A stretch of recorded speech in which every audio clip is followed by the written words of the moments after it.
Dr. Paul McHugh is on the FMSF Advisory Board. He is a professor of psychiatry and director of the Department of Psychiatric and Behavioral Sciences at Johns Hopkins.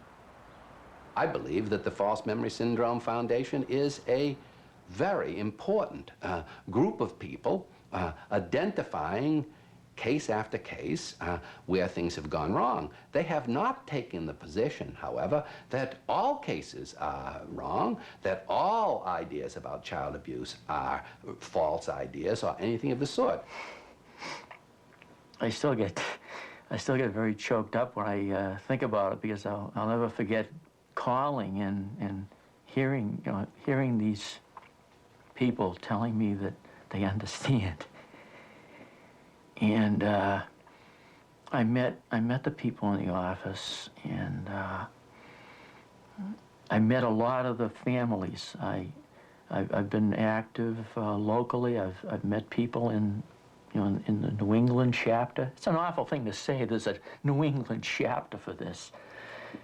There's several hundred families in New England. FMS saved my life. There's no question in my mind about it. I'm indebted to them for the rest of my life. For 2 solid years, I cried. If I wasn't seeing a client, I cried. And I really thought I was dying. I thought I was dying. And then I found out about it, became active in it, and found other people with similar problems and lost more children. And we support each other.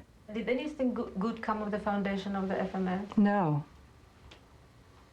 Nothing? Nothing. Nothing. I think that is absolutely the most unhelpful way to go about addressing these issues possible. For the parents? For the parents, for the children to come, for society as a whole. I think that being hostile, insulting, attacking, disrespectful to not only their own children, but to the vast number of survivors who are genuinely attempting to heal their lives and to make a better world for children in the future. Having this kind of an organization, I think, is absolutely damaging, and I don't think that any good comes out of it. The survivors I work with, many of whom always knew about their abuse, not all of whom are people who recovered memories, are terrified and terrorized by the existence of this organization. It scares them, it angers them. People who've always known what happened to them still feel as if they cannot be believed. And so False Memory Syndrome Foundation creates a social climate in which these people, for whom False Memory Syndrome Foundation says that they have concern because they talk about the real sexual abuse survivors. These real sexual abuse survivors feel devastated and attacked. Well, we're not talking about somebody's feelings here. We're talking about the most serious criminal accusations that could possibly be made. When people are accused of child sexual abuse, they lose their jobs, they go to prison. Their lives are totally devastated.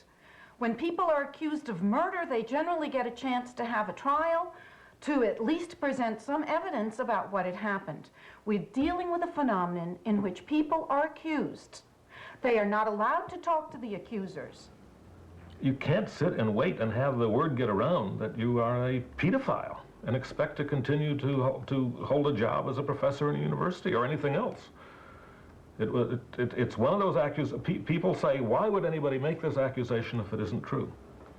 And you're defenseless in a case like that, unless you do something crazy like start a foundation and try to get the word out that a lot of people are making this accusation without being able to back it up. In retrospect, why do you think you fixated on sexual abuse?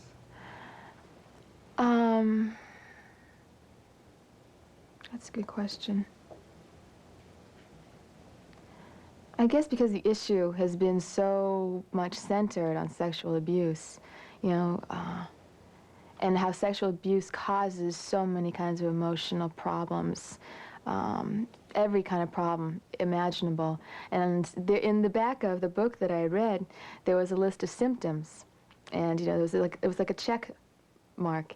I think I checked off almost every single one of those. I was like, bingo. This is sexual abuse. This is what happened to me. Jan Hawken, a clinical psychologist and a professor at Portland State University, is currently writing a book about the social issues of repressed memories of sexual abuse.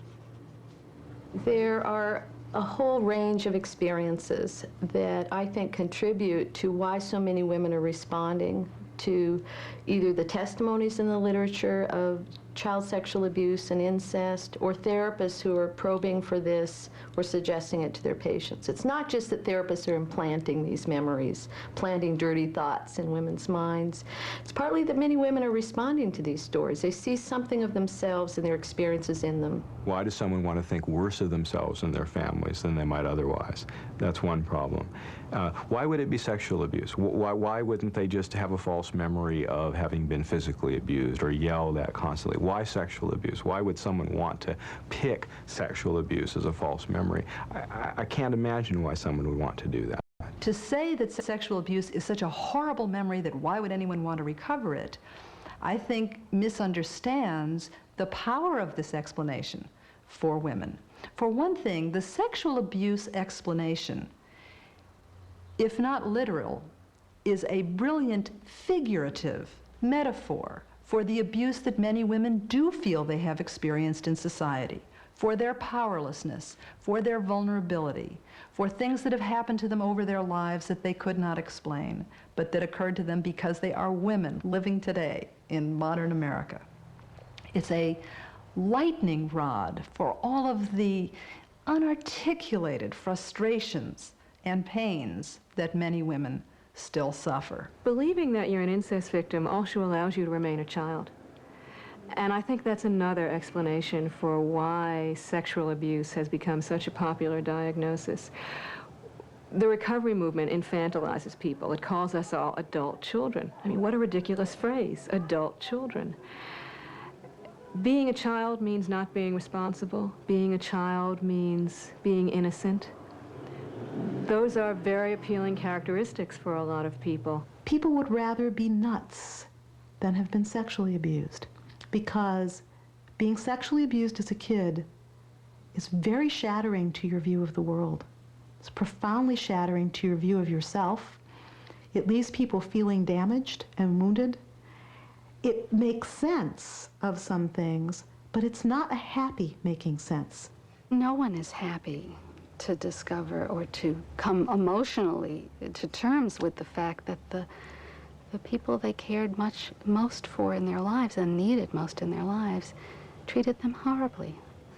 Most people would rather believe anything than that. What this misses is the problem of ambivalence. It only speaks to one side of the ambivalence, or one side of the conflict. Yes, on the one hand, most of us grow up with wanting to preserve ties to the people that have taken care of us along the way and protecting them. And there's some evidence that abused children are even more apt to protect their parents. On the other hand, there are also desires to escape the control and power and authority of parents, and particularly in a culture that supports people breaking away from parental authority, normalizes it in a sense. It's at Genesis in Philadelphia that all the issues of family, the recovery movement, and repressed memories of sexual abuse come together most dramatically. I've watched you go through an awful lot. I think that you are incredibly strong and capable. I'm glad you're doing it. Detachment from one's family of origin is an essential part of the Genesis philosophy. Really? I haven't seen my parents in 3.5 years. I detached from them after some memories of abuse came up. I didn't think I would ever have to detach from them. Pat had talked about detachment, and I thought, well, I'll be one of the people that doesn't have to. And after the memories of abuse came up, it was my choice. I knew that I needed to get away from them. I knew I was very emotionally hooked to them. Carol's parents remember the day they received her letter of detachment. I was so pleased to see that she was in touch with me, but little did I know what was in the letter. She said we were a terminally ill, totally dysfunctional family, and that she didn't want to raise her children the way she was raised. It's like a big, deep hole that's there that nobody can fill until she comes back. And as long as she's with Genesis and they keep telling her what to do, I don't know how, it could go on and on and on. People say, what's the biggest criticism of your method? And I said, detachment. Detachment is something that's important to separate and individuate from one's parents or some other addictive person that they're involved with. And then they have to deal with something that addicts totally hate, and that's the ability to be alone. I was given the option by Pat of spending about 5 months alone. And it was absolutely terrifying for me, the thought of it. Alone without? Basically without people, without friends, without my husband, without my children. I was so severely addicted to people that it was kind of like an alcoholic having to leave the bar. And I was absolutely devastated when I heard that, because I know that she's always been a loving, wonderful mother and has spent so much time with the children. And this must be, I can't imagine what it's doing to her that she's not with her children and taking care of them. I hope that it can work out, that we can all live together again. That's my goal. You see the children now? Not yet, but hopefully soon. How long haven't you seen them? About 8 months. Yeah, it's been very hard. It's been 4 years since I've seen them, and I can't imagine what they're thinking, where we are, why we've deserted them. But you know, I don't blame Carol. I don't think she's meant to hurt us. I think that's far from her mind. I think she's just gotten into this, and she's gotten brainwashed, and I think her free will, and everything's been taken away from her. She does everything they tell her to do. And unfortunately, when the parents don't have really information about what dysfunctional families are about, or even what our therapy is about, or whatever, they of course blame us, and blame us rather than thinking their adult children are making their own decisions.